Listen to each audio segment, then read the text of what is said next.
Bismillahirrahmanirrahim. Assalamu alaikum, my dear students. How are you? Hope you all will be very fine. And we have started chapter number 10, that is regarding the kingdom Animalia. And today we want to discuss marvelous phylum. And that very marvelous phylum is none other than phylum Arthropoda. क्या होता है arthropoda, उसकी unique बातें कौन कौन सी हैं, interesting बातें कौन कौन सी हैं. Let's move to the white board. Yes my dear zoologists, हम चलते चलते थर्ड लास्ट फाइलम पे पहुंच गए हैं इनवर्टिब्रेट्स के. और आज हम जिस थर्ड लास्ट फाइलम की बात कर रहे हैं, that is basically the phylum arthropoda. और हम अपनी आदत से मजबूर क्या करेंगे, सबसे पहले आपको फाइलम का डायग्नोस्टिक फीचर बताएंगे. बार बार नहीं बताऊंगा डायग्नोसिस क्या होती है. तो अगर आप इसके नाम को फोकस करें तो आपको पता चलेगा कि इसका नाम है आर्थ्रोपोडा, राइट. और अगर मैं इसे ब्रेक करके लिखूं तो ये जो वर्ड है मेरे पास आर्थ्रो, ये एक लैटिन वर्ड है. और जब भी मैं कहीं लफ्ज लिखता हूं आर्थ्रो तो उसका मतलब होता है जॉइंटेड और सिंपल जॉइंट्स और जॉइंटेड. इसका मतलब है कि ये चीज जुड़ी हुई है या इसमें जोड़ है. और जब मैं वर्ड यूज करता हूं पोडा तो इसका मतलब होता है लेग और फीट. यानी कि वो तमाम ऑर्गेनिज्म जिनकी बाजू टांगों में जोड़ होंगे, हम उन्हें आर्थ्रोपोड्स में कंसीडर करेंगे, हम उन्हें कीड़े मकोड़े समझेंगे. तो जरा सोच के बताएं माय डियर स्टूडेंट्स, क्या आप लोगों की बॉडी में, आप लोगों के बाजू और टांगों में जोड़ नहीं है? Just feel it. तो आप कहेंगे सर हैं. तो मेरा क्वेश्चन ये है कि अगर मेरे बाजू और टांगों में जोड़ है या आपके बाजू और टांगों में जोड़ है तो हमें एक दूसरे को कीड़ा मकोड़ा समझना चाहिए. तो आप बोलेंगे सर नहीं, हम तो शफुल मखलूकात हैं. तो फिर हम इस ग्रुप पे क्यों नहीं इंक्लूडेड हो रहे? तो आंसर ये है स्टूडेंट्स कि ये वाला ग्रुप बेसिकली इनवर्टिब्रेट का है और हम एक रखते हैं व्हाट वर्टिबल कॉलम. तो जिन लोगों में वर्टिबल कॉलम होगा वो कभी भी इस आर्थ्रोपोडिक ग्रुप का हिस्सा नहीं बनेंगे. So don't confuse yourself with this particular group, right. So these are basically what, मैं दोबारा रिपीट कर रहा हूं, these are basically invertebrates having jointed legs. Invertebrates having jointed legs are basically called as what? Arthropods. Arthropods में हमें एक और चीज नजर आती है. आप लोग इनमें से जो मैं आपको मुख्तलिफ इमेजेस दिखा रहा हूं, आप जरा उनको देखें. ये 3-4 इमेजेस हैं. Can you find any other common character that we have discussed earlier? यानी कि टांगों में जोड़ के अलावा आपको कोई इनमें फीचर कॉमन नजर आ रहा है? यस, एक्सीलेंट, बिल्कुल मैं ठीक बोला कि इनके बॉडी में आप लोगों को सेगमेंट्स नजर आ रहे हैं, पीसेस नजर आ रहे हैं, राइट. हर जो सेगमेंट है इसके बारे में डिटेल आप लोग जाके पढ़ेंगे. जाहिर है कोरेस्पॉन्डिंग टॉपिक में that will be coming in second year. We will discuss in detail about its skeleton and how the things are basically arranged. लेकिन मुझे यहाँ पे ये बताना है सिर्फ कि इसका जो स्केलेटन है इसके अंदर क्या है, प्लेट्स हैं. ये वाली प्लेट्स डेफिनेटली बहुत हार्ड हैं और कार्बोहाइड्रेट की बनी हुई हैं. काइटिन इसका सिंथेटिक मटेरियल है.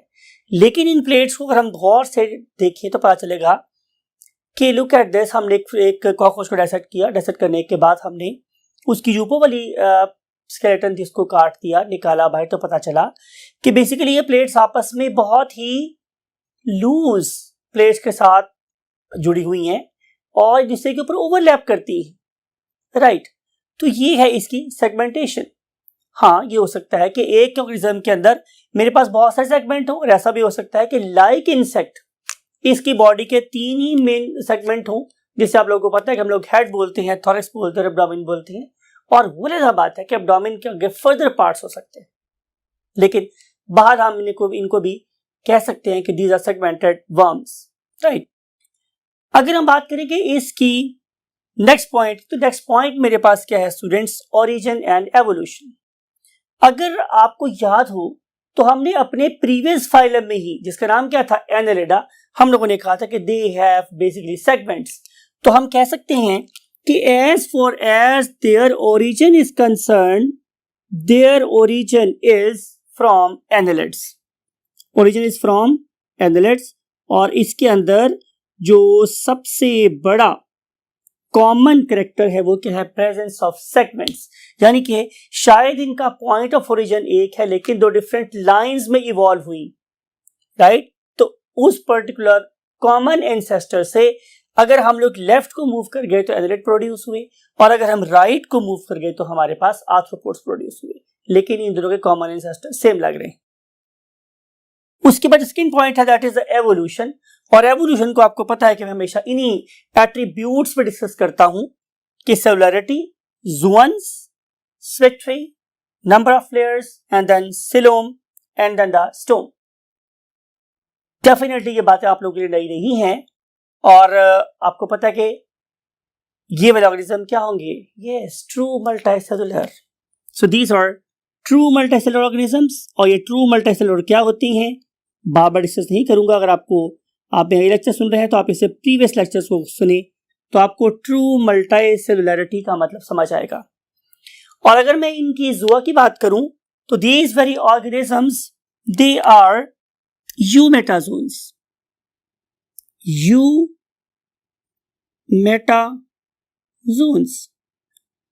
और आपको पता है कि वो तमाम ऑर्गेनिजम्स कि जिनके अंदर टिश्यू लेवल या उससे हायर लेवल ऑफ ऑर्गेनाइजेशंस होंगी, हम उन्हें बोलेंगे यूमेटाजोन्स। और आपको ये भी मैंने बताया था कि यू का मतलब होता है मॉडर्न, मॉडर्न किस्म के ये यूमेटाजोन्स है। और आपको ये वाली बात भी याद है कि जो ही हम लोग फाइलम डायडेरियन से ऊपर निकले थे तो बाकी सारे के सारे ऑर्गेनिज्म की सिमेट्री कैसी हो गई थी, बायलैटरल। तो we can simply write it as कि they have got bilateral symmetry. बार बार जाहिर अब हम एंड पे पहुंचने वाले हैं, डिवाइस करने की जरूरत नहीं है। और अगर मैं नंबर ऑफ लेयर्स की बात करूं तो आपको याद होगा कि all of them are basically triploblastic. और जब मैं ट्रिप्लोब्लास्टिक की बात करता हूं तो जाहिर है एक्टोडर्म, मीजोडर्म और एंडोडर्म तीनों किस्म के लेयर्स यहाँ पे पाई जाएंगी। अगर मैं सिलोम की बात करूं तो yes, they are true coelomates. And I think you know very well कि what is meant by the true coelomate. तो they have got the true coelom, right. Then last stomy का कोई याद है कि हमने ये कहा था कि वेदर दे आर प्रोटेरोस्टोम्स और ड्यूटेरोस्टोम्स। तो अभी तक ये वाले ऑर्गेनिज्म क्या हैं, प्रोटेरोस्टोम्स हैं। और आपको पता है कि प्रोटेरोस्टोम का मतलब ये है कि इनकी डेवलपमेंट के दौरान बनने वाला very first pore will become the mouth. तो इसलिए हम इन्हें प्रोटो का मतलब होता है पहला, और या प्रोटेरो का मतलब भी होता है पहला, और स्टोम का मतलब होता है माउथ। तो जो पहला सुराख बनेगा वो ही मुंह होगा, इसलिए हम क्या बोलेंगे कि दीज ऑर्गेनिजम्स आर स्टिल प्रोटेरोस्टोम्स। सो ये कोई जनरल सी एक एवोल्यूशनरी ट्रेंड मैंने आपको बताया कि कैसे ये वाले ऑर्गेनिज्म पहले ट्रू मल्टीसेलुलर हुए, फिर उन्होंने अपने आप में टिश्यू बनाना शुरू किए, फिर सिमेट्री बायलैटरल हुई, फिर उन्होंने 3 किस्म की लेयर बनाना शुरू की, फिर उन्होंने प्रॉपर ट्रू सिलोम बनाई, और फिर उन्होंने प्रोटेरोस्टोम को ही अपना मोड ऑफ डेवलपमेंट रखा। Next concept is the habitat. If somebody asks you what is habitat, तो simply you must say कि it is the address of an organism. ये तो किसी ऑर्गेनिज्म का एड्रेस है where the chances of finding of that very organism is maximum. मिसाल के तौर पर अगर मैंने फिश से मुलाकात करी तो जाहिर है मुझे डेजर्ट में जाना पड़ेगा। डेजर्ट में आपको बहुत सी मछलियां इधर चलती हुई नजर आएंगी, am I right? तो आंसर है सर, डेजर्ट में मछलियां। तो short I have you can say utter these words just for fun. Definitely if I want to see the fishes, so I have to go to the oceans or to some other water body. So address, तो कोई ऐसी जगह नहीं है कि जहां आप लोगों को आर्थ्रोपोड नजर नहीं आते, राइट। एवरीवेयर, हर जगह आप लोगों को आर्थ्रोपोड मिल सकते हैं, चाहे वो समंदर है, यानी कि हम कह सकते हैं कि चाहे वो हमारे डेजर्ट्स हो, ठीक है, चाहे वो हमारे क्या कहते हैं फील्ड्स हों, हमारी प्लेन्स हों, हमारी वाटर बॉडी की अगर मैं बात करूं तो दो किस्म की वाटर बॉडी हो सकती है, या तो वो फ्रेश वाटर हो सकता है, yes you can find arthropods in fresh water bodies, and you can also find these particular marvellous creatures in marine water as well. तो इसमें कोई ऐसी मुश्किल बात नहीं है। एक पॉइंट जो मैं पीछे वाले बोर्ड पे मैं लिखा था लेकिन मैं भूल गया आप लोगों को बताना, दैट वाज अबंडेंस। तो ऐसा करते हैं कि हम इस पर्टिकुलर चीज को यहीं पे डिस्कस कर लेते हैं कि अगर मैं अबंडेंस की बात करूं तो ये ऑर्गेनिज्म दुनिया की 80% स्पीशीज बनाते हैं। तो जब मैं बात करूंगा कि 80% स्पीशीज बनाते हैं तो इसका मतलब ये होगा कि उनके अंदर वेरिएशंस, वैरायटीज बहुत ज्यादा हैं। हमने ये नहीं कहा कि वो दुनिया में सबसे ज्यादा, हम ये बोल रहे हैं कि वैरायटीज बहुत ज्यादा है। तो इस लिहाज से they are very very abundant, perhaps they are making the second largest group on the face of earth, right. अब हम बात करेंगे साइज और शेप की। तो अगर मैं इसके साइज की बात करूं तो yes, they can be very small, ये बहुत स्मॉल हो सकते हैं, they can B so small that we have to use microscope to carry out their observations, or they can be meters long, no doubt at all. तो इसके अंदर भी हम लोगों को great diversity नजर आती है in the terms of size. For example, a dust mite, हमारी जो गर्द होती है, अगर आप कभी अपने घरों के दरवाजों को, रोशनानों को देखें जो बहुत बहुत असर तक साफ नहीं होते, तो वहां पे डस्ट जमा हो जाती है, राइट। अगर आप उस पर्टिकुलर डस्ट को देखें तो बज़ाहिर आपको उसमें कोई लाइफ नजर नहीं आएगी, but look at this scan, आप इस स्कैन को देखें, इसमें आप लोगों को एक डस्ट माइट नजर आ रही है that is extremely small but it is very very dangerous.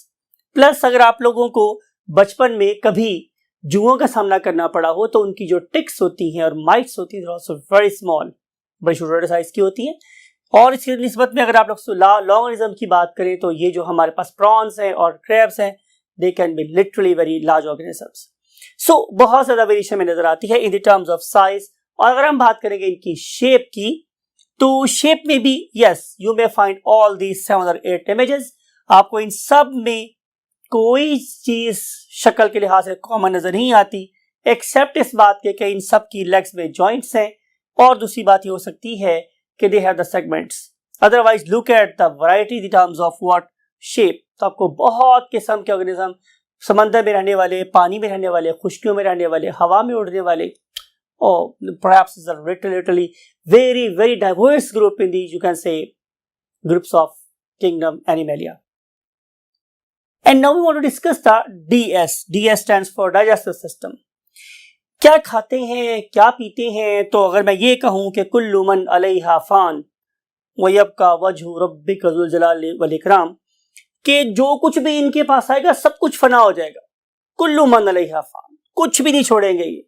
यानी कि मुख्तलिफ किस्म की जो इंसेक्ट्स हैं, they are capable of exploiting their resources around them, चाहे वो हमारे पास डेजर्ट हो, चाहे वो पहाड़ हो, चाहे वो हमारे पास कोनिफर टॉल ट्रीज हो, राइट, चाहे वो समंदर का बॉटम हो, वट एवर, कहीं भी, जहां कहीं भी इन ऑर्गेनिज्म को फूड मिलेगी, they will reach over there and definitely they will share of course their part.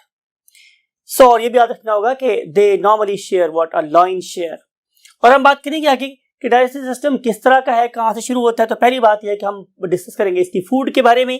तो अगर आप लोग इनकी फूड की बात करें तो इनको आप सिंपली यूं कह सकते हैं कि they can be herbivores, no doubt at all. मैंने बोला कि इनके इर्द गिर्द जो कोई भी नजर आएगा, फॉर एग्जाम्पल क्या आप इन पत्ते खाने वाली चींटियों के इमेजेस को देखें तो आपको नजर आएगा कि किसी किसी के पत्तों को कितने आर्टिस्टिक वे में काट रही हैं और इन्हें लेके जा रही हैं, right. Then you may see what carnivore, आप लोग इस मेंटिस को देख सकते हैं। तो ये जो हमारे पास एक मेंटिस है, it is a very very strong predator of its, you can say prey. एक जस्ट में, एक छपट में यह करेगा, अपनी शिकार को अपने बॉडी का हिस्सा बना लेगा। फिर इसके अलावा हम लोग बोलते हैं other one are called as what, omnivores. Whenever we say the word omnivore, इसका मतलब तो पक्का पक्का ये है कि ये जो कुछ भी मिलेगा खा जाएंगे, चाहे वो हमारे पास हर्ब्स हो, चाहे वो हमारे पास फ्लैश हो। So these are the various types of their foods.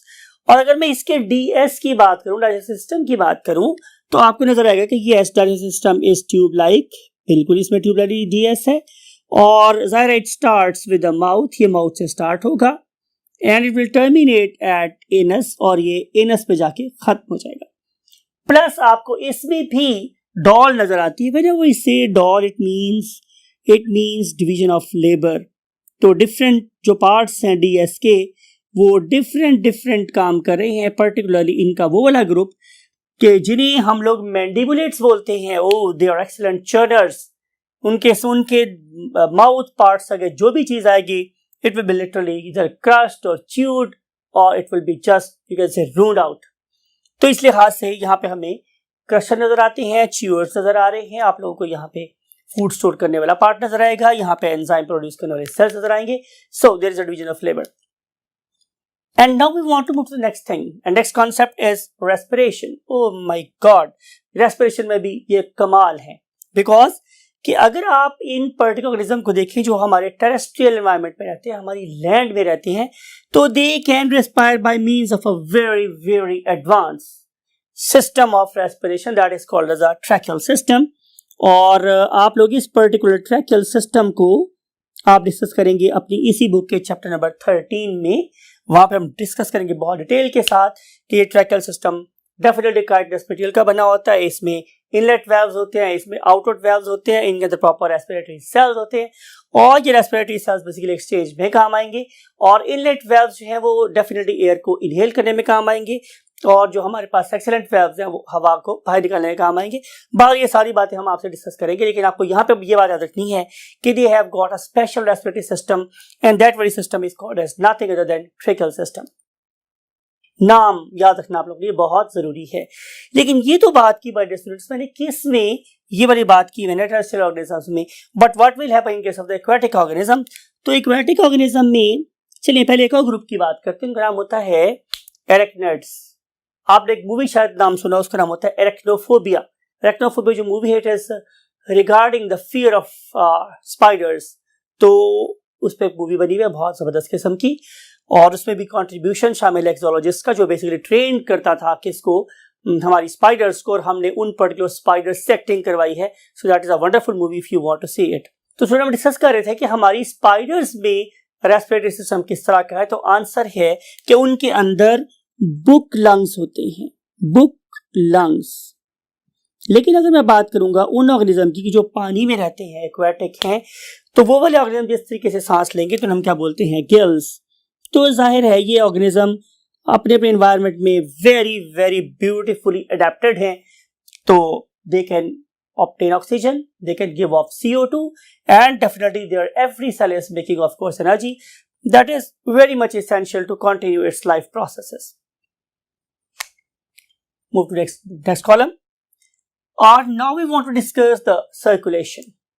ये जो ऑर्गेनिज्म है आप कह सकते हैं कि इनके पास फर्स्ट टाइम एक किस्म का हार्ट प्रेजेंट था, ठीक है, और फर्स्ट टाइम आप लोगों को यहाँ पे एक सिंगल एओर्टा का कॉन्सेप्ट नजर आया और आप लोगों को यहाँ पे एक ओपन सर्कुलेटरी सिस्टम नजर आया। सो ये जो चीजें थी ये हम लोगों को आर्थ्रोपोडा में ही मिलती हैं। एक multi chambered heart, then a single aorta and then a circulatory system that basically going to release body fluid, that is basically the hemolymph. And if you look at the characteristic of hemolymph, तो ये वाला जो hemolymph है it is transparent and being transparent common sense it lack any sort of respiratory pigment, कोई नहीं है यहाँ पे। तो respiratory pigment का यहाँ पे रोल इसलिए भी नहीं है क्योंकि इन पर्टिकुलर ऑर्गेनिज्म में रेस्पिरेशन का और बॉडी फ्लूइड का आपस में कोई डायरेक्ट रिलेशन नहीं है, उसके लिए एक सेपरेट ट्रेकियल सिस्टम और रेस्पिरेटरी सेल्स प्रेजेंट हैं। So blood is blood, if you want to say it a blood, so that particular blood is transparent because it lack any sort of what pigment or color. So हम बात ही कर रहे थे कि ये वह hemolymph ये बाद में float करता है into different parts of the bodies like perineural region and then the perigastric region and then in the different sinuses of the body, तो इस लिहाज से इसकी सिलोम जो थोड़ी सी स्क्वीज हो गई है, स्मॉल हो गई है और डिफरेंट चेम्बर्स में डिवाइडेड है। लेकिन इसका सबसे बड़ा फायदा ये हुआ माय डियर स्टूडेंट्स कि इस पर्टिकुलर डिस्ट्रीब्यूशन की वजह से पूरी बॉडी के अंदर जो सिलोमिक फ्लूइड है वो डिस्ट्रीब्यूट हो गया या रोटेट करता रहता है या गर्दिश करता रहता है। Now we want to see the excretion. Oh yes, you will discuss this very topic in detail in, you can say, part 2, but we want to see something else। वो ये है कि एक्सक्रीशन के लिए हमारे पास ऑर्गेनिज्म को draw किया जा सकता है बहुत तेजी से, लेकिन बहरहाल again it is not the topic of you can say that much detail discussion over here. हम यहाँ पे सिर्फ आपको ये बताएंगे कि इस पर्टिकुलर ग्रुप में जो एक्सक्रीटरी ऑर्गन है उनका नाम क्या है। तो आंसर है मैलपीगियन, Malpighian। I don't know why different, you can say even teachers utter this word Malpighian. It can never be Malpighian because there is no H after P. So we will call it as Malpighian, Malpighian tubules। और ये जो हमारे पास Malpighian tubules हैं, they are attached, important to note, they are attached with the digestive system, right? Or these particular Malpighian tubules, they basically float into the hemolymph and gather waste product at its distal end। आपको पता है distal क्या होता है, दूर वाला, proximal क्या होता है, पास वाला।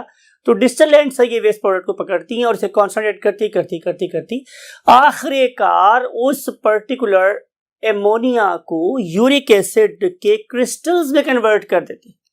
So these particular organisms, they are basically uricotalic। Whenever I use the term uricotalic, it means they are going to excrete uric acid। तो ये यूरिक एसिड को रिलीज करती हैं in the form of dry crystals. इसका मतलब ये होगा कि इन ऑर्गेनिज्म में ये एबिलिटी है कि वो जीरो वाटर के साथ भी अपने एक्सक्रीटरी प्रोडक्ट्स को बॉडी में से निकाल सकती है। तो इन the terms of excretory system, perhaps insects or the arthropods are the most superb organism on the face of earth। no other match in the terms of utilization of the water excretion। And now we want to move to the next thing that is called as a nervous system। तो हम जिस organism को again वही बात है detail में discuss करेंगे part 2 में, that is of course the cockroach. लेकिन इसके अलावा भी यहाँ पे बहुत ऑर्गेनिज्म है, तो हम बातें करेंगे आर्थ्रोपोड्स की। तो आर्थ्रोपोड्स जो आपको नजर आता है बिल्कुल बहुत ही ज्यादा एडवांस किस्म का सेफेलिक रीजन, और मैंने बहुत 2-3 पिछले चैप्टर से मैं बार बार वर्ड यूज कर रहा हूं, सेफलाइजेशन, हेड रीजन का बड़ा हो जाना, right. Number of intermediate neurons should be higher than the normal one, तो तभी सेफेलिक रीजन डेवलप होगा। तो यहाँ पे आप लोगों को बिल्कुल नजर आते हैं क्या, सेरिब्रल गैंग्लिया। और जब भी मैं वर्ड यूज करता हूं cerebral, it means it is pertaining to your खोपड़ी, cerebral, right.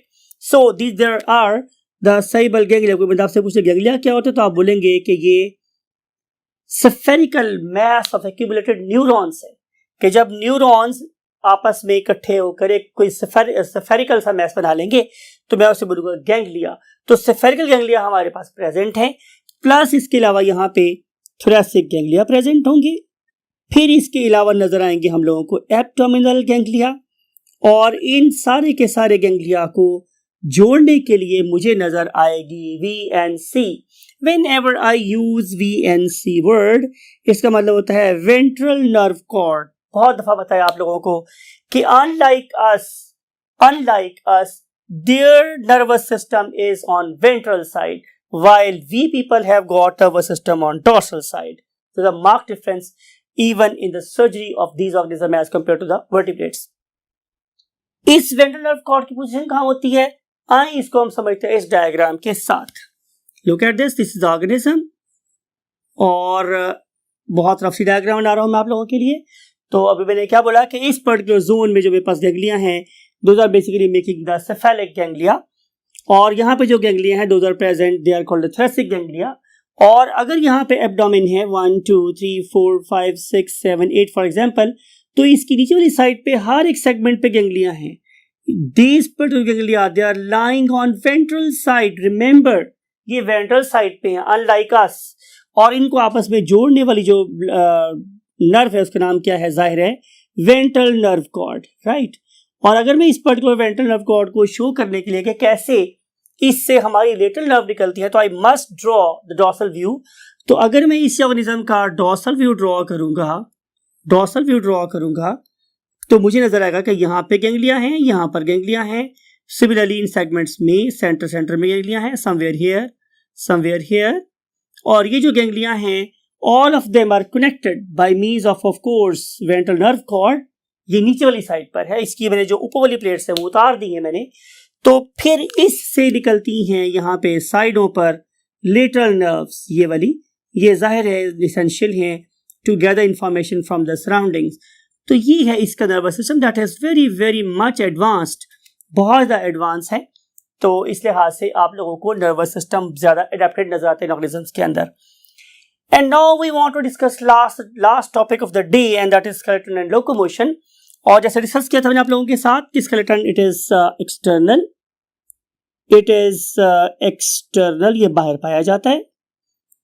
It is very tough, right, it is very tough but it is very light. और जिस पर्टिकुलर मटेरियल में ये खूबी पाई जाती है that is none other than chitin. And I think you know very well कि chitin is basically a carbohydrate. It is basically a carbohydrate. Right. Next, कि अगर आप इस पर्टिकुलर ऑर्गेनिज्म को देखेंगे तो आपको पता चलेगा कि ये जो काइटिनस प्लेट्स हैं they are performing many jobs. For example, अगर आप इस पर्टिकुलर डायग्राम को देखें तो नजर आएगा कि आपको इसकी लेग के ऊपर प्रेजेंट काइटिन के अंदर वाली साइड पे मसल्स लगे हुए नजर आ रहे हैं। जैसे आपको पता है कि हमारे मसल्स हड्डियों के ऊपर लगे हुए हैं, तो आप ये समझ लें कि इनके मसल्स हड्डियों के अंदर लगे हुए हैं, right. Therefore their skeleton is external, बाहर की तरफ है, राइट। और इस पर्टिकुलर स्केलेटन को जो बाहर की तरफ होता है हम लोग क्या नाम देते हैं, एक्सोस्केलेटन। इसके अलावा ये इसको डेसिकेशन से बचाएगा, डिहाइड्रेशन से बचाएगा। कहा जाता है कि अगर किसी जगह पर एटम बम गिरा दिया जाए तो तब भी वहां पे जो मखलूक नहीं मरेगी वो शायद हमारी क्या है, कॉकरोच। और उसकी रीजन यही है कि अल्लाह ने उसको एक बहुत लाइट लेकिन बहुत ही टफ किस्म का क्या दे दिया है, cover, and that cover is nothing other than chitin, right. तो ये है इसके स्केलेटन की खूबियां। अगर हम बात करें इसकी लोकोमोशन की तो यस अगेन जबरदस्त, ये बहुत ही मार्वलस ग्रुप है बिकॉज कि आप लोगों को इसमें स्विमर से लेके क्रॉलर्स तक, रनर्स तक, और फिर उसके बाद फ्लायर्स तक, फ्लाइट के ऑर्गेनिज्म तक सब किस्म की वैरायटी नजर आती है। लेकिन बाहर इन सब में ये बात जरूर को माने कि चाहे इनके चलने वाले पाँव हैं, चाहे स्विम करने के लिए क्या है कोई हैंड्स मॉडिफाई हो गए हैं, या फिर इनके उड़ने के लिए विंग्स प्रेजेंट है, whatever the case may be, they are always paired structures. और इन पेयर्ड स्ट्रक्चर्स के नंबर की बुनियाद पर हम आमतौर पर ऑर्गेनिज्म को क्लासीफाई कर रहे होते हैं। फॉर एग्जाम्पल कि जो नंबर ऑफ लेग्स हैं वो 6 भी हो सकती हैं, नंबर ऑफ लेग्स 8 भी हो सकती हैं, नंबर ऑफ पेयर जो है वो 10 भी हो सकती हैं, और नंबर ऑफ जो पेयर्ड लेग्स हैं वो 10 से ज्यादा भी हो सकते हैं। 10 से ज्यादा होने की जो बेस्ट एग्जांपल है वो क्या है, सेंटीपीड एंड मिलीपीड्स, राइट। तो आपको नजर आएगा इन ऑर्गेनिज्म में देखें कि सेंटीपीड में आप लोगों को हर सेगमेंट पे एक एक नजर आ रही है, लेकिन जब आप लोग मिलीपीड की बात करते हैं तो आप लोगों को एक ही सेगमेंट के ऊपर 2-2, 3-3 लेग नजर आती है। कहा जाता है कि ये जो सेंटीपीड्स होते हैं they are you can say not friendly at all, बल्कि इनको पॉइजन होता है, they can bite you, they can infect you and may sometime cause a death if you sensitive to it. लेकिन अगर आप मिलीपीड की बात करें तो वो बहुत लाइट वेट होते हैं और आपके ऊपर चल रहे हो तो आपको पता भी चलेगा। एबव ऑल कि ये एनिमी नहीं होते बल्कि फ्रेंडली होते हैं। मुरादा बात है कि समटाइम उनको फ्रेंडशिप की भारी कीमत अदा करना पड़ती है और हम उनको मार देते हैं। तो बात हो रही थी आप लोगों के साथ कि अगर आप इसकी निस्बत पे किनको देखते हैं, फ्लायर्स को, तो फ्लायर में भी डेफिनेटली हमारे पास क्या होगा कि मॉडिफाइड अपेंडेजेस हैं ये वाली, और इनका जो नंबर है वो 2 भी हो सकता है और 4 भी हो सकता है। इससे 2 या 4 का मतलब है 1 पेयर और 2 पेयर्स। तो इस लिहाज से लोकोमोशन के लिए बहुत ज्यादा सूटेड हैं। They are very agile, they are very swift, therefore they are capable of you can say obtaining their food from multiple type of sources, different styles. अगर आप देखती हैं इस पर्टिकुलर मैंटिस को, तो आप इस मैंटिस की जरा मूवमेंट को देखें तो ये काफी देर तक है कि पोस्चर पे खड़े रह सकते हैं। इसकी वजह ये है कि इनका स्केलेटन बहुत लाइट है, प्लस इनके जो इंटरनल मसल्स हैं they are very very strong to hold that very light skeleton, और फिर मौका मिलते ही ये वाला मैंटिस अपने शिकार के ऊपर टूट पड़ता है, राइट। सो हेंस हम कह सकते हैं कि लोकोमोशन के एतबार से भी हमें सबसे ज़्यादा वैरायटी जिस ग्रुप नजर आती है that is a phylum arthropoda. Phylum arthropoda के लोग कैसे रिप्रोड्यूस करते हैं, उनमें यू कैन से डेवलपमेंट किस तरह की होती है, उनकी हमारे पास कौन कौन सी क्लासेस है, और मैं उन पर्टिकुलर क्लासेस में ऑर्गेनिज्म को किस किस बेस की बुनियाद पे इकट्ठा करता हूँ, इन सारी बातों को डिस्कस करने के लिए आपको वेट करना पड़ेगा जस्ट कल तक। और जब इंशाल्लाह आप लोगों से कल मुलाकात होगी तो ये सारी बातें आपको जरूर बताई जाएंगी, इस दुआ के साथ कि आपको ये सारी बातें माइंड बिल्कुल आपके रहें और आप इन बातों को याद रख के वो कीमती पॉइंट स्कोर कर सकें जो आप लोगों को फाइनलाइजेशन तक ले जाएं। और अगेन हमेशा बोलता हूँ अपने वालिदैन का और हमारा बहुत ख्याल रखिएगा, खासतौर पर दुआ में। आई वुड लाइक टू से यू अल्लाह हाफिज।